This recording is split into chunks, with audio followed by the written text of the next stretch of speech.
What's great about computer vision, from my perspective, is that it can be trained to see the things that we often miss.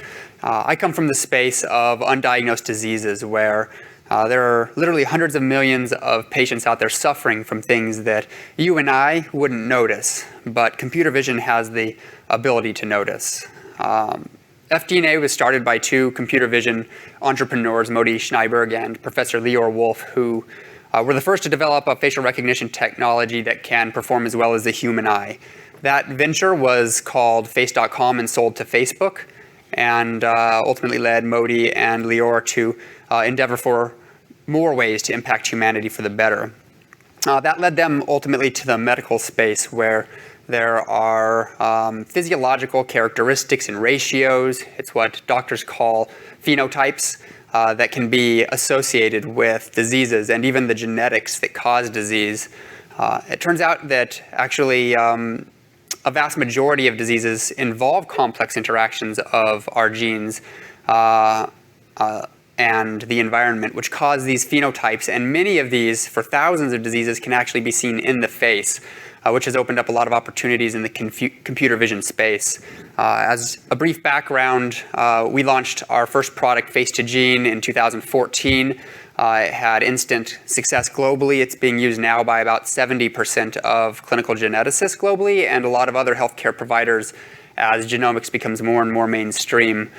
Basically, the app works by taking a photo of a patient's face or adding other phenotypic data, and the system within 3 seconds produces a list of diseases among the 10,000 disorders that it's trained in. So a lot of people are talking about AI. But we're one of the few technologies actually in the healthcare space that is using AI, which has given us a lot of lessons learned in the market. The technology is actually on the cloud, so it's being used in 130 countries. And it's a deep learning system, so it's learning from this data all the time. What's interesting about our technology is that it was trained on small data sets, which is unusual for deep learning. This was a requirement because while many diseases are very prevalent in the world, there are actually thousands of diseases that are very rare with only a small handful of patients to train this type of technology on. So we overcame that hurdle by first training the system on a large population data set and then tweaking the algorithm based on these small data sets to build classifiers for each disease. And that worked quite successfully for the healthcare space. What we didn't expect is to run into a healthcare ecosystem that was starving for this type of data for their own use. Drug developers, for example, can correlate phenotypic data to outcomes or even to design and recruit for clinical trials that are normally very hard to complete. Researchers can take undiagnosed patients from different parts of the world and bring them together based on their common phenotype to discover new diseases. Clinicians who have 9-month waiting lists can work through that waiting list now with technologies that make it much easier. When coming up with this, I couldn't help but imagine my wife, if she found out she were pregnant, not being able to get an appointment for 9 months. I don't think that would go over very well.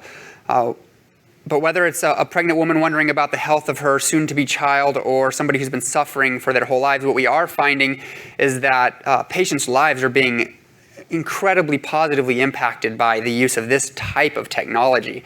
And it's obviously gained some real attention. I'd recommend reading these articles that talk about that big picture. One of the things I did want to communicate that I thought we would all be interested in is how genetic testing today only has, within a known diagnosed population, only has a 25% chance of accurately diagnosing a patient. But we found in a global study that's ongoing right now that when you add this computer vision phenotyping data to the interpretation process, that same test now has an 81% chance of finding the diagnosis. And this is just facial data. So imagine once we add other imaging data, such as brain MRIs or bone scans or other biometrics into the workflows, which are all things that we're collaborating on right now as well. So I hope this has been a good educational piece for you guys. Thank you.